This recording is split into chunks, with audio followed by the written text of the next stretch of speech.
This is the Ohio AgNet, the voice you know with the News You Trust studio, sponsored by BASF. Visit your local ag retailer about 0% financing on all BASF crop protection, seed treatment, and Zetavo brand soybeans now through March 15th.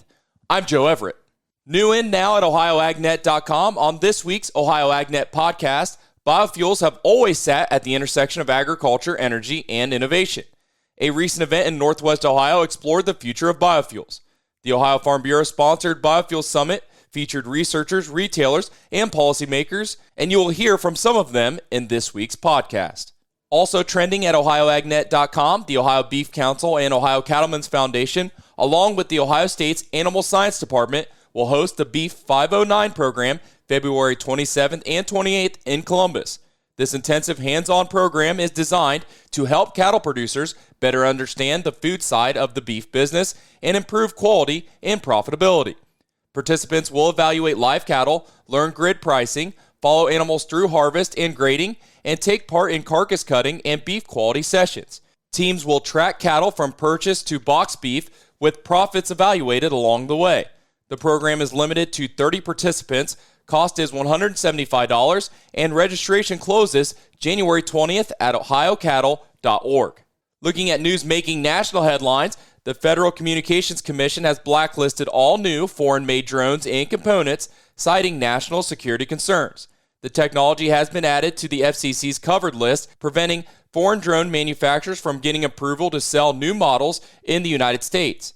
Ag groups say the timing is tough as many farmers are already struggling with high production costs and rely on drones for precision application of fertilizer and crop protection products. The American Soybean Association warns the move could add financial pressure since foreign-made drones dominate the ag market. The FCC says drones already in use will not be grounded. Now for today's weather, which is brought to us by Seed Consultants. Simply better performance online at seedconsultants.com. Here's the forecast. Winds have subsided a bit here today, but we still are going to be dealing with a little more precipitation through the next couple. I'm Chief Meteorologist Ryan Martin. Let's take a look at that Ohio Ag Weather Update. Quick update for you here. Chilly today, still seeing northwest winds, but not as strong as yesterday. Some lake effect can happen north central, northeast. We've got a clipper system coming through the eastern Corn Belt and Great Lakes tonight, focusing a little bit farther north, but some snow there. Better snow potential tomorrow afternoon and evening farther south. I'm Ryan Martin. Hey, thanks, Ryan. Stay tuned. We'll be back with more next here on the Ohio AgNet. Attention construction pros. Purple Wave Auction brings quality equipment to your fingertips. Join our bi-weekly online auctions featuring dozers, excavators, loaders, and more. We provide detailed listings, photos, and seller contact info. Inspect online or in person. With our no reserve policy, every item sells to the highest bidder. Visit purplewave.com today and see why informed builders choose Purple Wave. Transparent processes, real deals. Your next great purchase awaits. purplewave.com.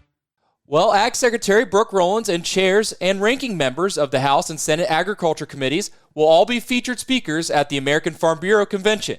Secretary Rollins will speak about the challenges and opportunities ahead for American agriculture during the closing general session on Monday, January 12th.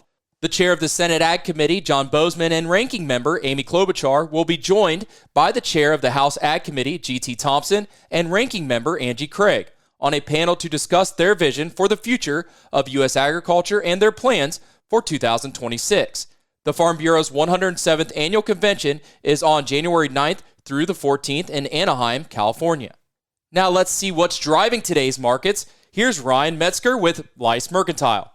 This is Ryan Metzger with Lice Mercantile, providing you with their technical indicators for today. These technical indications are, of course, the price levels in which futures find support and where futures find resistance. March 26 corn futures have the first level of support seen at $4.39 and the first level of resistance at $4.48. March 26 soybean futures have the first level of support seen at $10.58 and the first level of resistance at $10.73.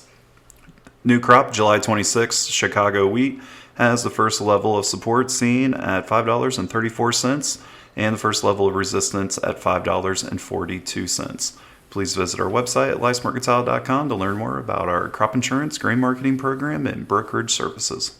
Hey, thanks, Ryan. Now let's take a look at today's markets, which is brought to you by Seed Consultants. Simply better performance online at cconsultants.com.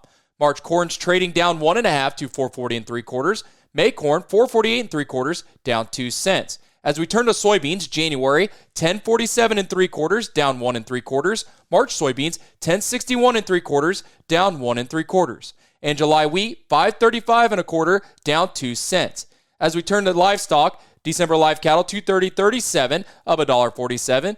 February live cattle 229.60, up 62 cents. February lean hogs 85.07, up 60 cents. April lean hogs 89.85, up 45 cents. March feeder cattle 343.32, up $1.65. And April feeder cattle 342.05, up $1.62. In January, Class 3 milks trading up 9 cents to 15.33. February Class 3 milk 15.46, up 3 cents. Thanks for joining us and have a great day, everyone. You're listening to the Ohio AgNet.